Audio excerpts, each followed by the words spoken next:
Hey galera, Jason aqui em mais um ASME, analisando sinopses de mangás dos inscritos, ou seja, as ideias de mangás enviadas por vocês lá no meu e-mail. Se você quer enviar a sua sinopse, tem todo o processo aqui na descrição do vídeo. Na descrição do vídeo, aqui também, tem dois links muito legais. Um desses links, na verdade tem vários links muito legais, mas uma dessas categorias de links são para vocês lerem os meus mangás. Você fala, pô, o Jason fica analisando sinopse aí e tal, mas pô, nunca vi os mangás dele. Eu tenho vários mangás, alguns você consegue ler de graça, outros você precisa comprar para ler. O link para ele está na descrição. E eu estou falando disso exatamente porque acabou de chegar aqui a reimpressão do volume 3 de Hooligan. Então, volume 3 está aqui, chegou, reimpressão. Então, você que tem vontade de ler Hooligan pode comprar aqui, ler na sua mão. E é interessante porque eu acabei de gravar um vídeo exatamente mostrando aqui esse volume 3 chegando para uma aula do meu curso Jornada do Mangaka BR, onde eu mostrava exatamente como preparar o seu arquivo, enviar para uma gráfica até ele chegar aqui na sua mão. Então essa aula que eu acabei de gravar, quer dizer, eu não gravei essa aula agora porque teve, né, eu fui mostrando as etapas, então eu gravei ela há um bom tempo atrás e aí hoje quando chegou eu concluí a gravação dessa aula, que é exatamente mostrando o mangá chegando. Então se você tem vontade de fazer um mangá e quer aprender todo esse processo, desde a ideia até realmente aqui ó, no final é uma das últimas aulas do curso, você realmente ter o seu mangá aqui ó, impresso na sua mão, se inscreve no Jornada do Mangaka BR, que o link também está aqui na descrição desse vídeo. Tenho certeza que você não vai se arrepender. Se você quer fazer mangá, tudo que eu aprendi sobre mangá eu compilei nesse curso passo a passo e detalhadamente. Cada aula acompanha exatamente uma etapa na ordem da criação de um mangá. Então é realmente para você ter a sua ideia ali no começo, nas primeiras aulas, até como eu disse, uma das últimas aulas aqui, você realmente pegar o seu mangá e ter ele na sua mão. Mas bora começar a ler as sinopses. Essa primeira sinopse aqui, a autora deixa claro que o mangá, quando ela me mandou isso, ele já estava em publicação no Flip-Thru e provavelmente agora que eu tô lendo, que demora pra caramba pra eu ler, essa sinopse foi mandada em março de 2022, provavelmente ele já terminou de ser publicado. Então, deixo aí o convite para a autora, caso ela queira compartilhar o link de leitura no Flip-Thru aqui, ou caso você já conheça o Flip-Thru, já acesse, já leia lá, o nome do mangá é Lilitu com T-U, né? L-I-L-I-T-U, a criança que brinca com o chacal. Então, vamos analisar aqui, vamos conversar sobre essa história, mas já sabendo que essa história está pronta, provavelmente, e que você pode ler lá no site, beleza? Vamos lá. Em um passado há muito esquecido, o povo de Lilith, a descendência de Lilith, a primeira esposa de Adão, assombra o deserto desde o início dos tempos. Ok. Em um momento inesperado, a chuva cai pela primeira vez sobre as terras inférteis, mas este não é o mais surpreendente que ocorre naquela noite. Há uma criança abandonada nas ruínas, a criança que brinca com o chacal. Aqui a gente tem realmente uma sinopse bem preliminar, né?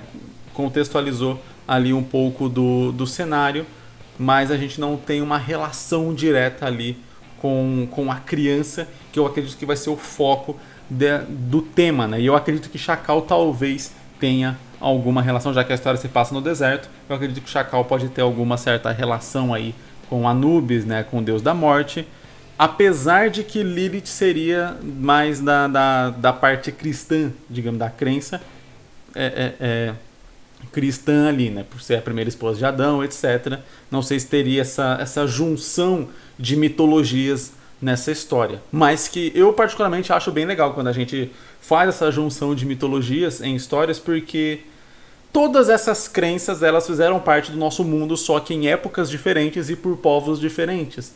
Então, se você tentar considerar que todas essas crenças são de fato reais, todas elas têm que estar unidas de alguma forma, seja com interpretações divergentes das populações, das civilizações e das pessoas, né? Então, sim, um mesmo personagem tendo interpretações diferentes por povos diferentes, ou seja, realmente tudo isso estando interligado de alguma forma e realmente coexistindo de alguma forma, apenas afetando ou interagindo com um povo diferente por acreditar que aquele seja o seu povo ou algo do tipo. É uma pegada que eu acho interessante. Não sei se esse é o caso aqui dessa história. A autora deixou claro que a história é uma história de terror, então eu realmente acredito que talvez a gente foque na personagem que despertaria talvez o terror viria, né? Se eu não me engano, eu não assisti, mas eu acho que o filme A Bruxa trata um pouco disso, né? Exatamente O terror ele não vem por parte do que seria a protagonista, mas a protagonista interagiria com o terror e causaria terror nos demais. Então a gente não veria essa história talvez necessariamente do ponto de vista da tal da criança que brinca com o chacal, né, segundo aqui a própria descrição, mas talvez do ponto de vista dos aldeões, de modo a causar essa estranheza e a gente poder compartilhar com os aldeões a sensação de terror. Se a sensação de terror seria a estranheza, né, tanto que fala que o que mais aconteceu de surpreendente não foi cair ali um raio, cair chuva, né, cair chuva no deserto. O mais surpreendente foi achar uma criança abandonada e supostamente essa criança ter alguma relação, alguma interligação com algo sobrenatural, talvez seja de uma profecia ou de algo assim. Na sinopse eu sinto quase como se tivesse sido extraído um pedaço ali, um texto do início, sendo um mangá, talvez não seja, mas talvez sendo o início ali, sei lá, a primeira ou segunda, como que é o nome? Fugiu da cabeça. Balão de narrativa ali do mangá foi transposto para a sinopse. Em termos de sinopse, eu abordaria um pouco mais. Mas assim, ela tá curta e ela desperta ali uma certa curiosidade. Eu abordaria um pouco mais o que a gente vai acompanhar para entender um pouco melhor e talvez captar essa ideia de que é uma história de terror a partir da sinopse, sem a autora precisar descrever. No caso, eu só soube o que era por conta da autora ter descrito aqui no e-mail. Novamente, indo para esse lance do terror, o terror ele é muito construído com base no mistério, né? Então quanto menos a gente sabe sobre o que está acontecendo, mais aquilo parece aterrorizante, porque menos a gente conhece aquilo, menos a gente consegue colocar aquilo num território visível. Por isso que a gente tem medo do escuro, porque é um dos nossos principais, como fala? Um dos nossos principais sentidos é a visão. E quando a gente está num ambiente onde a gente está completamente sem visão do que está acontecendo, a gente tem essa questão do qualquer coisa pode estar aqui. Literalmente qualquer coisa pode acontecer porque eu não estou vendo nada, não estou sabendo de nada, eu estou completamente num ambiente desconhecido. E a questão do medo do desconhecido é o medo mais primordial que tem. E mesmo não só a questão do escuro, mas indo para coisas mais mundanas, você tem medo de conversar com pessoas que às vezes você nunca interagiu, pessoas desconhecidas, porque você não sabe como é que essas pessoas vão reagir, o desconhecido da reação da pessoa. Você tem medo de ir para um lugar novo que você nunca foi antes, porque você não sabe como é que ela é. Então rola um certo nível de medo, né? O medo ele não necessariamente precisa ser só o terror, né? Só o horror, mas o medo ele tem gradações, desde do medo de conversar com alguém que você nunca conversou antes, até realmente o medo de morrer, né? O medo do completo desconhecido, que eu acho que seria o abordado aqui nessa história. E aí, nisso por isso que eu falo, se o foco do terror é a criança e o que seria essa criatura chacal, eu acredito que o ponto de vista da história, ou os personagens principais, entre aspas, da história, seriam, aliás, talvez eles seriam os protagonistas. Eu não sei exatamente, nesse caso aqui, se daria para definir protagonista e personagem principal no caso dessa história. Que geralmente categoriza-se o personagem principal como o foco da história, né? Quem a gente acompanha, quem a gente vê na história, e o protagonista realmente é quem protagoniza as atitudes da história, ou seja, quem está levando a trama de fato, né? A maioria das vezes os personagens são o mesmo personagem, e em algumas vezes eles são personagens diferentes. No caso, a criança poderia ser considerada como protagonista, afinal de contas, é o ato dela de brincar com o chacal. Eu vou ler isso porque, como na sinopse não está muito claro, e eu acho que a intenção é essa, o que seria, de fato, brincar com o chacal, então eu tenho que usar essa expressão porque eu realmente não imagino o que seria conversar com um ser que não está ali e se iriam começar a acontecer outras coisas estranhas, mas tudo me leva a crer que o ponto de vista da história, de um modo geral, seria o dos outros aldeões, a ponto de, no decorrer da história, eles irem entendendo o que está acontecendo e tendo de tomar uma decisão em relação àquilo que está acontecendo. Claro, a história poderia ir de um outro ponto de vista também, fazer uma inversão, que seria muito interessante, por sinal, onde a gente veria, talvez, a princípio do ponto de vista dos aldeões, para que a gente pudesse compartilhar do terror deles um pouco, e depois a história virasse do ponto de vista da criança, para que a gente pudesse inverter a relação de terror. Então agora não seria mais a relação de terror dos aldeões com o desconhecido, com o tal chacal que essa criança está brincando, está interagindo, etc. Mas agora seria uma relação de terror em a criança ter medo dos adultos e do que esses adultos possam fazer por desconhecer aquilo que ela conhece. Eu acho até que daria para realmente contar a história dos dois pontos de vista, onde a gente acompanha metade da história só os aldeões e a gente vai construindo essa relação de terror, de medo do desconhecido, até o ponto onde a gente vê eles decidindo fazer alguma coisa, tomar alguma atitude para se livrar desse problema que eles estão tendo.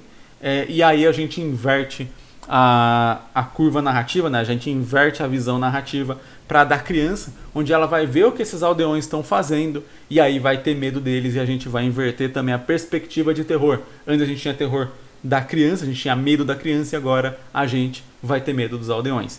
Tem um anime, tem um mangá desse anime, como a maioria dos animes, né? Tem mangá também, chamado Chique. O mangá eu acho meio estranho, eu não gostei muito do mangá, mas o anime é muito bom.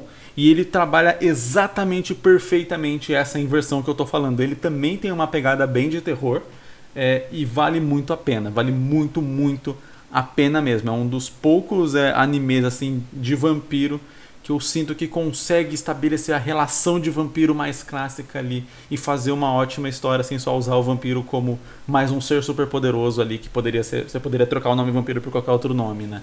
Tem várias histórias que usam o vampiro só como tipo um artifício ali narrativo e não realmente uma história de vampiro de um modo geral. E esse pra mim é um dos animes que fazem isso perfeitamente. Eu acho que funcionaria muito legal na narrativa dessa história. Claro, a história já está pronta, mas de repente fica aí tanto de dica quanto de pontos de vista para a própria autora, para futuros mangás dela, ou para outras pessoas que queiram fazer histórias que tem mais ou menos essa mesma pegada assim, de medo do desconhecido, etc, terror. Espero ter ajudado. Próxima sinopse chama Tamago Prison. Tamago, pra quem não sabe, é ovo, então seria a prisão do ovo. Pra mim parece um título meio que a história levaria pra um ar de comédia, por ser prisão do ovo. Mas vamos ver. No período Heian, 7 crianças com dons sobrenaturais nasceram em diferentes partes do mundo. As 7 caíram. As 7 saíram de casa bem jovens, por vários motivos. Um deles sendo a necessidade de seguir um caminho correto de algum jeito. Depois de se encontrarem, partem em uma aventura e infelizmente acabam causando uma guerra, já que uma das crianças sentia medo e raiva dos adultos, pois foi abusada por sua mãe e despejada aos 5 anos de idade. Nessa guerra, as crianças lutam por 10 dias. 4 morrem, sobrando apenas 3, 2 meninos e uma menina. No fim, usando seus dons sobrenaturais juntos, os irmãos conseguem conter todo o ódio, vingança e rivalidade que sentiam pelas crianças em uma grande pedra. Pelas outras crianças, talvez? Não entendi. Usando seus dons sobrenaturais juntos, os irmãos conseguem conter... Os irmãos? Eles eram irmãos, de fato? E fala que eles nasceram em lugares diferentes do mundo, não entendi.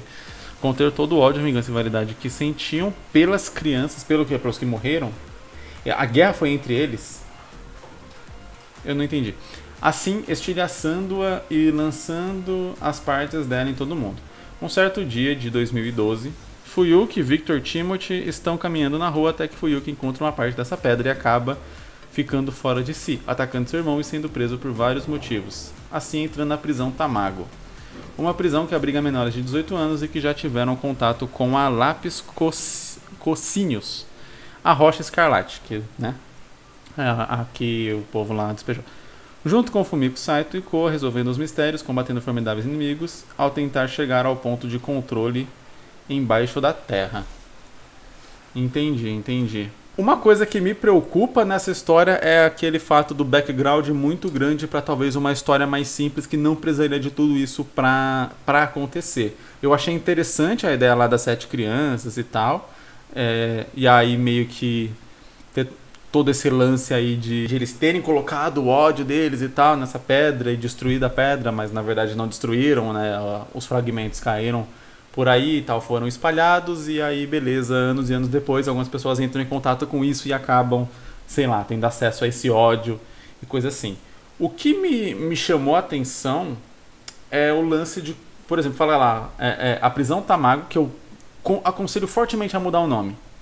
Exatamente porque quando eu li, ali tá certo que nem todo mundo sabe que Tamago é ovo, mas acho que quem lê mangá e tal, quem tá mais por dentro disso sabe que Tamago é ovo, e aí dá essa impressão que é mais comédia. A história não me parece uma história de comédia. Acho que o próprio autor fala aqui no e-mail que a ideia é ter aliás, ser um mundo mágico, mas ter bastante drama e tal, e coisas mais psicológicas, eu acho que esse título tende mais pro lado da comédia. Então eu mudaria o nome da prisão para alguma outra coisa que condizesse mais com o tema da história, com a temática e a vibe da história, vamos chamar assim.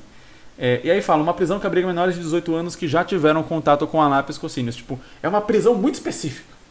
E aí quando eu falo que ela é uma prisão muito específica, isso me remete à viabilidade dessa prisão nesse mundo. Então, ela é uma prisão para menores de 18 anos que tiveram contato com essa pedra. Quer dizer, maiores de 18 anos vão para outra prisão? Existe uma prisão para maiores de 18 anos que tiveram contato com essa pedra? E existe uma prisão para a terceira idade que teve contato com essa pedra? Essa prisão, ela é local ou ela é uma prisão no mundo inteiro? Qualquer pessoa que teve contato com essa pedra vai para essa prisão que fica em algum país, em algum lugar do mundo, sei lá, fica em águas internacionais, por exemplo. Entende? São aquelas perguntas que a gente começa a ver e que, se a história às vezes não explica bem isso, o leitor pode começar a se fazer essas perguntas demais. Às vezes a missão da história não é nem explicar muito isso, mas ele começa a perguntar demais, começa a ver a viabilidade disso existir. Aquilo parece começar a não fazer muito sentido e aí ele acaba parando de prestar atenção na história em si. E aí entra o que eu falo, às vezes a gente estende demais para contar uma história relativamente curta. Qual que é o objetivo aqui? A gente tem que entender o nosso objetivo como autor quando vai contar uma história. Então assim, o que eu quero contar nessa história? Eu quero contar uma história de fuga de prisão? Se é só a ideia de uma história de fuga de prisão, tecnicamente você não precisa de nada daquele background. Você precisa de uma situação em que o personagem esteja preso e situações para que ele queira fugir. Você diminui gigantescamente todo o background da história e foca muito mais naquela história em si, o que diminui muito também o número de páginas e o que você precisa apresentar, e diminui muito essas perguntas que o leitor pode fazer que podem acabar meio que fazendo a história desmoronar ali, porque diminui também muito mais as chances de furos e coisas do tipo.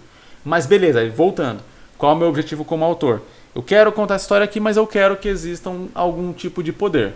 Aí beleza, aí você pode colocar algumas dessas questões aí e adicionar. Aí vamos lá, conforme você vai querendo colocar coisa, você vai, coisas que você queira contar, você vai adicionando realmente elementos que justifiquem aquelas coisas que você queira contar. Mas quanto mais elementos se põe numa história, mais pontos existem ali para que existam furos de roteiro também. E quando eu falo furo de roteiro, não é necessariamente só, tipo, tem o furo de roteiro clássico, que é tipo você apresentar uma coisa e outra coisa é desfazer aquilo que foi apresentado, e tem essas questões que não são necessariamente furos de roteiro, mas que são dúvidas que pode erguer na mente do leitor e que faça com que ele não preste muita atenção naquilo que você de fato está querendo contar. Então, muitas vezes a gente é levado a crer que quanto mais a gente incha uma história, melhor ela fica. Então, quanto mais background tiver, quanto mais coisas tiver, quanto mais personagens tiver, quanto mais detalhes a vida desses personagens tiver e tal, a história é melhor, e não necessariamente. Exatamente por conta disso, porque você fala, eu tô querendo contar uma história sobre isso aqui. Se eu começo a focar muito nos pontos que estão em volta disso aqui, ok, quando bem feito pode gerar um mundo rico. Mas quando alguns desses pontos são mal feitos, você perde completamente o foco da história que estava sendo contado. Então, para mim, o detalhe principal é sempre pensar assim, o que eu quero contar? Qual é a história que eu quero contar e o que eu quero fazer? E a partir disso, você gera o que vai ir para o lado, mas sempre pensa, peraí, isso aqui está caminhando, isso aqui está levando para o que eu quero contar? E aí tem a questão de tema e trama que eu vivo abordando aqui. Isso que eu estou criando está compondo o tema da história que eu quero abordar? E qual que é o tema aqui, sei lá? O quanto o ódio é prejudicial ou algo assim? Ou o quanto é preciso aprender a conviver com sentimentos negativos? Para mim, me pareceu um tema que poderia ser abordado aqui. Porque todo esse problema foi causado porque você teve pessoas que não souberam lidar com seus sentimentos negativos, né? Que eram crianças. Logo, talvez eles nunca aprenderam a lidar com sentimentos negativos. E aí eles colocaram todos eles numa pedra, separaram essa pedra. E agora essa pedra causa sentimentos negativos nas pessoas que têm contato com ela. E aí, beleza. Por mais que a gente vá acompanhar uma história de fuga de prisão, aí entra o que eu falo. Como que eu posso abordar esse tema de a gente aprender a lidar com sentimentos negativos, aprender a se guiar, aprender a ter esses sentimentos negativos e lidar com eles de fato, lidar com as consequências deles, saber controlar esses sentimentos e não só tentar fingir que eles não existem. Todo mundo tem sentimentos negativos várias vezes na vida e é um dever de cada pessoa aprender a lidar com seus próprios sentimentos de modo que eles não causem mal para si mesmo e nem para outras pessoas. Isso é um objetivo muito legal para ser contado nessa história, que dá para ser contado mesmo que seja uma história de fuga, de prisão. Porém, a gente precisa que todas as histórias que a gente conta caminhem para esse tema, caminhem para a compreensão e aprofundamento desse tema, de modo que não vai perder aquele senso de estamos indo nessa direção. Essa é a trama principal, essa é a história que eu quero contar. Porque beleza, se você quer fazer um mundo repleto, um mundo cheio de coisas, com vários negocinhos, é aquele negócio que eu falo, você não precisa se prender a fazer um mangá só na sua vida e falar, caramba, eu tenho uma vida só e eu tenho um mangá só que eu posso fazer nessa vida, é só esse, e se eu não fizer ele, acabou, eu não posso fazer mais nada, não posso criar mais nada, eu vou fazer só esse mangá e acabou.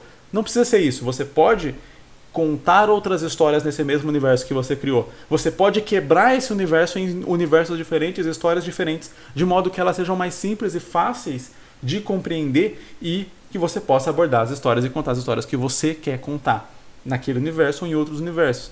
O que eu falo aqui é, tenta sempre ter em mente aquilo que você quer fazer. E aí, independente dessa história aqui ou de qualquer pessoa que esteja aí em busca de criar seu próprio mangá, desenvolver sua própria história, sempre pense assim, o que eu quero contar? Qual que é o meu objetivo ao fazer esse mangá aqui? É contar qual história? E aí tudo que você vai colocar dentro daquele mangá, dentro daquelas páginas que vão compreender aquele mangá, tem como objetivo contar aquela história. Sim, alguns pontos você vai expandir mais o universo, isso é legal, mas o que eu falo aqui para tomar cuidado é com a dose dessa expansão de universo. Se você tem mais tempo expandindo o universo do que contando a história principal, a história ela perde um pouco de objetivo. E eu sei que é complicado falar isso num mundo onde a gente tem One Piece, etc. A gente tem todo esse modelo de publicação japonês que não liga muito para uma trama principal e foca realmente em várias tramas paralelas expandindo o universo. É legal expandir o universo e eu particularmente gosto também bastante de expandir o universo, mas a gente tem que ser realista com relação à nossa produção aqui no Brasil. A gente não consegue fazer um mangá de 3.000 capítulos, que nem um japonês, porque a gente não tem a condição financeira para poder dedicar 24 horas do nosso dia só para fazer o mangá. A gente tem que dedicar com outras coisas também.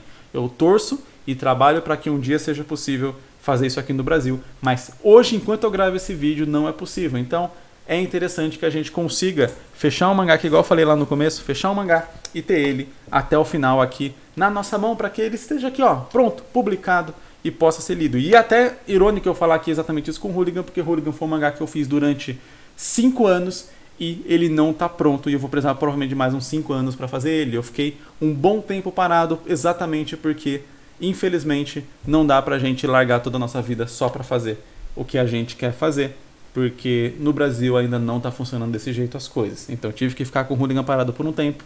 Vou retomar ele esse ano, provavelmente. Quando esse vídeo estiver saindo, eu já estou começando ali os planejamentos para retomar o Hooligan esse ano. E dessa vez, se tudo der certo, eu torço seguir até o final, de fato. Mas é muito tempo, são mais de 10 anos com o mangá sendo trabalhado, fazendo um mangá só. Isso é uma porcentagem muito grande da nossa vida. Então, tente encurtar as histórias e focar naquilo que você quer contar, porque daí você não vai se arrepender, não vai se perder no meio do caminho e, sobretudo, não vai largar a história na metade. O nome da nossa próxima sinopse é Maldição dos Mares. Em um mundo medieval formado por 4 facções, cavaleiros, vikings, piratas e samurais, e criaturas marítimas divinas chamadas abissais, um rapaz chamado Morrigan busca vingança contra os deuses após uma represália sofrida em seu vilarejo pelos tais abissais. Morrigan precisa derrotar cada líder supremo de cada facção para provar seu valor e chamar a atenção dos deuses, mas durante sua jornada encontra um monstro parasita chamado Sombra e terá que lidar com ele em seu corpo, formando uma amizade com o mesmo. Entendi, me parece um objetivo bem megalomaníaco. E aí entra um pouco daquilo que eu falei na sinopse anterior, no final ali, sobre o lance do tamanho da história, do quanto a gente consegue contar. Porque se a gente tem um mundo formado por 4 facções e a gente tem um personagem que tem que derrotar o líder de cada uma dessas 4 facções, ele tem que virar praticamente um novo imperador de todo o mundo, simplesmente para poder começar a realizar o objetivo dele. E aí entra um negócio que eu já falei na sinopse muito tempo atrás. Nossa senhora, devia ser um vídeo 30, 40, sei lá. Que é quando você coloca uma distância muito grande entre onde seu personagem está e o objetivo dele, com muito caminho e um caminho extremamente difícil e complexo de se contar. Você estende muito tempo do mangá e aí eu falo, e aí, amigo, você tem 20 anos da sua vida para trabalhar nesse mangá aqui? Só Aí eu pergunto, onde você estava 20 anos atrás? Você estava com que? Quais eram os seus gostos? Fala, pô, 20 anos atrás eu não estava nem nascido. Falo, pô, se há 20 anos atrás você não estava nem nascido, difícil você pensar que você vai fazer essa história durante os próximos 20. Pode ser que faça, mas aí eu sempre coloco, será que dá pra a gente adaptar esse roteiro de modo que a gente consiga contar a mesma história de forma mais rápida, mais objetiva e de modo que não perca impacto também? Porque obviamente, né, quando eu falo, tenta contar essa história de maneira mais rápida, tenta fazer isso, fala, pô, mas se eu só contar rapidão vai perder o impacto, vai perder todo o roteiro e tal, e é verdade, realmente, quanto mais você encurtar uma história, às vezes você perde certos detalhes, você não consegue fazer o mesmo desenvolvimento de personagens que você faria uma história de 50 páginas numa história de 20. É impossível você conseguir fazer esse mesmo desenvolvimento. Então sim, mas a questão é que o desenvolvimento de personagem que você faria numa história de 50 páginas, muitas vezes é muito bem feito, tão bem feito quanto você faria numa história de 500. Adicionar mais 450 páginas nessa história não necessariamente vai adicionar um grau de profundidade muito maior para o personagem, para a história que está sendo contada. E eu mesmo tenho essa dificuldade de encurtar a história. Depois de que eu parei de fazer, né, os one-shots bem curtinhos para concurso, né, eu fui fazer Hurling e tal, tive uma dificuldade gigantesca. Makai, o primeiro volume de Makai era para ter, se eu não me engano, 80 páginas, e saiu com 150. O segundo volume era para ter 150, saiu com 250. Então, sim, é difícil fazer uma história ser curta. Então, se você já imagina uma história mega longa, e já é difícil fazer uma história ser curta, uma história que você imagina curta, fazer ela realmente ser curta, imagina uma história que você já sabe que é mega longa. Então você fala, pô, eu acho que essa história aqui vai ter uns 100 capítulos. Aí eu falo, provavelmente você vai fazer ela com 200. E aí 200 capítulos, um capítulo por mês, 200 meses, é tempo, meu irmão, é tempo, mas é quase 20 anos mesmo. Enfim, então o que eu quero dizer é, como que a gente poderia talvez diminuir essa história? Ele precisa realmente enfrentar o líder de cada um das quatro facções para que ele possa chamar a atenção dos deuses e aí sim executar essa vingança. E o que exatamente implica derrotar um deus, derrotar um abissal, sabe? O que exatamente implica essa história? Isso é humanamente possível? Ou a gente vai acompanhar essa história para no final ele morrer? Enfim, o que eu quero dizer é novamente, né, como eu falei na história anterior, qual que é o objetivo a ser contado aqui? Qual que é o foco da história? Contar... É só uma jornada épica onde ele vai derrotando um monte de gente? Ou a gente tem alguma coisa a mais ali que a gente quer contar? O que tem na vida desse personagem? Ele está buscando a vingança contra um deus. Tipo, é um negócio muito grandioso. Praticamente que a gente consideraria como impossível. Talvez o foco da história seja ter esperança de que, sei lá, esse mundo vivia nessa ditadura, basicamente, né? Nessa regência desses deuses, onde todo mundo tinha medo do que iria fazer, e aí de repente ele matar um deus traz esperança pra Terra. Aí a gente tá contando uma história. Aí a gente não tá só fazendo uma história onde um jogo de luta, sabe? Onde você enfrenta um inimigo atrás do outro, e um inimigo atrás do outro, chega uma hora que você enfrenta um inimigo e acabou. Sem necessariamente uma construção narrativa de um motivo para cada uma dessas lutas e um motivo principal para chegar em tudo isso e falar, foi para isso que eu vi essa história. Que é aquele negócio que eu acho que faz o final sempre ser engrandecedor. É quando o leitor ele chega no final e fala, era para isso que eu estava vendo essa história, era isso que eu estava acompanhando, quando ele consegue entender.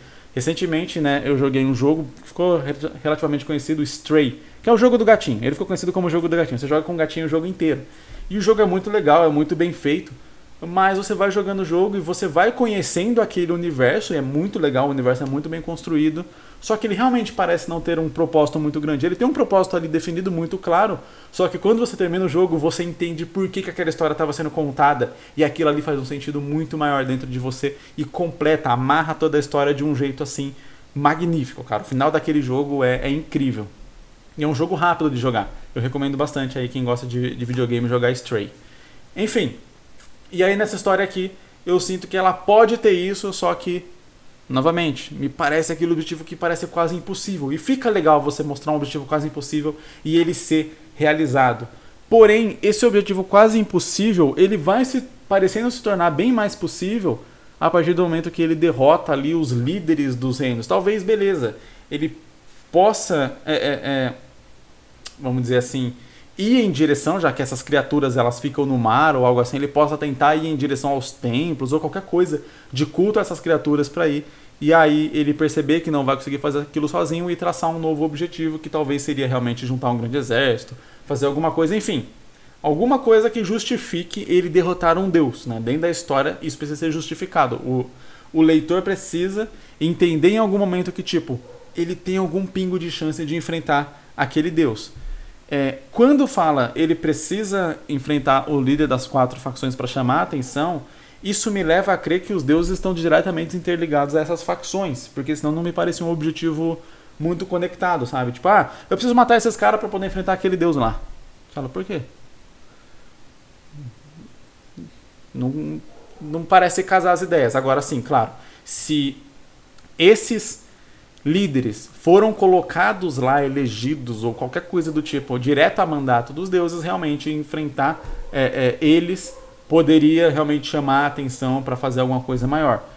Aí eu acho que realmente tem que ser uma história muito bem trabalhada e calcada nos limites, digamos assim, dos poderes de cada personagem, para que a gente consiga, entender a dificuldade do objetivo, e 2, entender que esse objetivo é possível, é palpável, existe uma mínima possibilidade, ainda que muito pequena, de ele ser realizado, ou caso você não faça isso, mas que tenha uma justificativa muito boa para ele ser realizado, que não seja só ele conseguiu ser mais forte que um deus no final, porque se parecia impossível, se tudo diz que é impossível e no final é possível porque sim, você destrói completamente a história que você construiu antes, e isso é muito, muito perigoso. O que eu colocaria aqui, e aí o que eu falo sobre aquele negócio de tentar encurtar um pouco a história, ainda assim contando a mesma história, talvez eu colocaria para ele derrotar sempre um líder de uma dessas facções. Então, vamos supor que, para fazer esse sentido de que derrotar o líder da facção atrai a atenção de um deus, novamente eu vou voltar para essa ideia de que cada líder de facção foi colocado lá a mandado de um desses deuses, de um desses abissais. Então ele vai lá, ele mora, sei lá, no dos piratas. E aí foi o deus lá dos piratas, foi o abissal lá que comanda a facção dos piratas, etc., que colocou o líder dos piratas lá e que destruiu o vilarejo dele, e que ele quer vingança. Ele quer vingança contra aquele deus específico, talvez, a princípio. E aí ele vai derrotar o líder dos piratas para chamar a atenção do deus de quem derrotou o meu emissário, ou algo assim. E aí vai enfrentar o deus a partir disso. A gente conseguiu fazer um caminho mais rápido e contar basicamente a mesma história. Diminuiu o nível de páginas, a quantidade de páginas que a gente vai precisar para que ele possa derrotar e apresentar cada um dos outros. Legal, talvez depois disso ele possa criar esse objetivo e a gente vai em cada volume, sei lá, em 4 volumes de história, fazer ele derrotar cada um dos reis e ir para o abissal que comanda aqueles líderes, eu chamei de reis, né, mas os líderes de cada facção. Daria para fazer, numa pegada meio God of War, só que aí a gente precisa desse sentimento talvez também de completude. Porque o que eu entendi é que são vários abissais, e ele quer enfrentar os deuses dos abissais, mas dá para enfrentar todos? São vários? É um específico que matou a família dele? Então eu definiria melhor esse objetivo realmente e construiria, de alguma forma, que eu acho bem difícil e que eu nem saberia dizer aqui, precisaria de bastante pensamento, né? Bastante assim, tempo trabalhando em cima da história mesmo, uma forma de colocar esse objetivo direto, de ele conseguir entender, olha, eu preciso fazer isso para chegar nesse objetivo. Porque a princípio, como está apresentado, não parece fazer sentido ele ter que enfrentar esses 4 para aí sim correr atrás do objetivo dele. Me parece mais uma coisa colocada no roteiro que o autor quer fazer ele enfrentar os 4 do que realmente isso é necessário dentro da história para que ele possa aí sim enfrentar um abissal. E aí eu acho que um dos caminhos é realmente cada um ser ali um emissário direto daquele abissal, ou ter um grande abissal que manda nos 4 ali, e aí por isso que ele teria que derrotar os 4 para poder enfrentar o abissal de alguma forma, não sei. Ou cada um desses reis tem uma chave e essa chave vai abrir o portão para poder ir até o reino desse abissal ou algo assim, enfim, alguma coisa que justifique realmente isso ser uma etapa para o objetivo final e não ser só algo ali que ele vai fazer porque é legal ter na história ele fazendo aquilo, sabe? A última sinopse de hoje chama King Wolf, poderia ser Lobo Rei, eu acho que fica legal em português também. Um africano foi mordido por um lobo criado em laboratório e seu DNA se misturou com o DNA do lobo. Ele passou a ser respeitado por todos os lobos da África, porém seus parentes lobos começaram a sofrer de extinção. Agora ele tem que proteger sua família. Ok, é uma sinopse bem simples, né? não traça diretamente uma relação ali de uma coisa com outra, mas o fato dela ser simples não significa que ela não pode ser profunda. Acho que dá pra trabalhar isso aqui muito bem numa história relativamente curta. Então, beleza, a gente precisa primeiro traçar um paralelo entre o protagonista, a história de origem do protagonista e o que vai acontecer ao longo da história para que a gente consiga ter uma história coesa ali, onde os elementos dela se encaixem. Então, beleza. Ele foi mordido por um lobo criado em laboratório e tal, o lobo provavelmente fugiu, ou algo do tipo, né, e tal. E beleza, talvez por conta disso ele conseguiu ali se comunicar com os lobos e tal, um negocinho, resolveu ali crescer com eles, ficar com eles, viu eles como uma família, começou a fazer, só que beleza, começa a vir, sei lá, caçadores ou algo do tipo, pra matar os lobos. O negócio da ligação, que eu falo pra deixar a história mais coisa, talvez, sei lá, esses caçadores estão atrás do lobo que fugiu.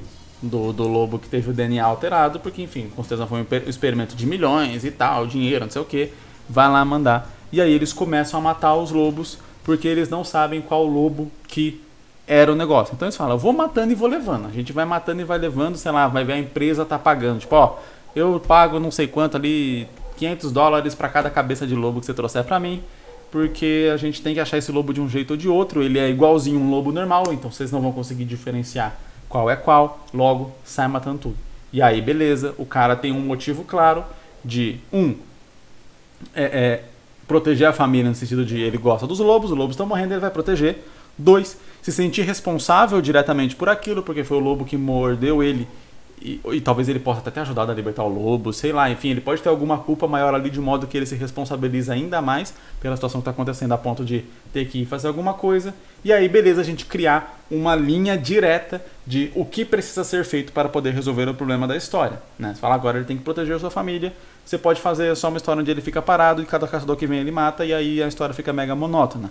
Então não, a gente precisa fazer o personagem ir em direção a um objetivo. O objetivo de proteger a família dele seria talvez ali acabar com a empresa, acabar com os caçadores, etc. Ir para um lugar seguro, alguma coisa. Indo nesse sentido de os caçadores estão procurando o lobo que teve o DNA alterado, ele pode, como eu disse, ir atrás da empresa que está mandando isso. Ou seja, ele fala, os caçadores nunca vão parar de vir porque essa empresa vai continuar contratando. Então eu vou acabar com a fábrica dessa empresa, vou acabar ali com o laboratório, etc. para poder resolver o problema. E aí a gente vai acompanhando essa jornada dele, tentar ali, sei lá, destruir o laboratório, etc. E tendo que lidar com os problemas no caminho, enfrentando os caçadores, talvez arriscando perder a vida ali de um ou outro dos amigos dele, da família dele, né, que são os lobos ali, os entes queridos dele, etc.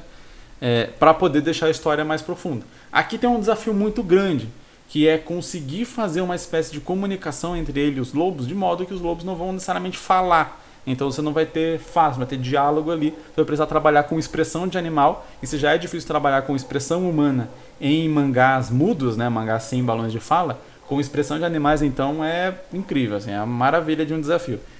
E aí você tem que conseguir fazer isso para que, o leitor não só se identifique, fique com pena dos lobos por conta de serem animais e tal, que estão sofrendo ali sem culpa, etc. Mas que ele também crie um apego emocional ali com aqueles ou alguns daqueles lobos, especificamente de modo que você possa trabalhar melhor a sensação ali de perda e de risco da própria história. Porque uma coisa é aquilo lá, né? Você fala, ele vai matar todos os lobos do mundo.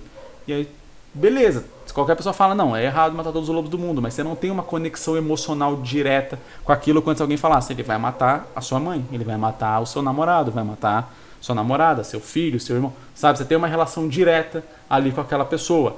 É mais difícil ouvir, né, assim, difícil emocionalmente você escutar alguém falando, eu vou matar a sua mãe, do que falar, eu vou matar essa cidade inteira. Você não tem uma relação emocional direta com a cidade inteira, você tem uma relação emocional direta com a sua mãe. E aí, como leitores, a gente também tem que criar essa relação emocional direta com um ou outro personagem, para que quando aconteça o risco de morte daqueles personagens que a gente fez essa relação emocional direta, a gente possa sofrer, se importar e se engajar mais com a história que está sendo contada ali. E aí, no caso dessa história aqui, a gente vai ter que fazer isso, obviamente, com o protagonista e com alguns dos lobos ali da alcateia dele.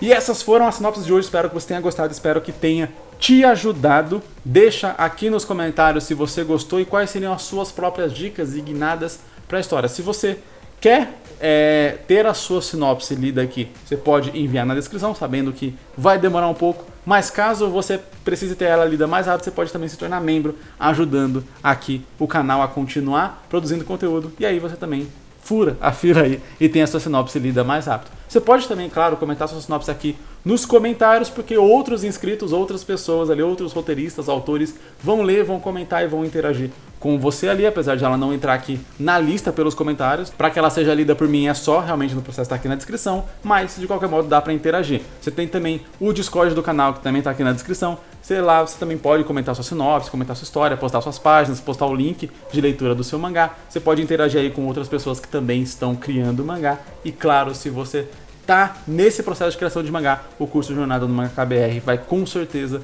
ajudar você. Link para tudo isso que eu falei tá aqui na descrição. Deixa seu like para me dar uma força e vejo você em um próximo vídeo. Falou, é nóis!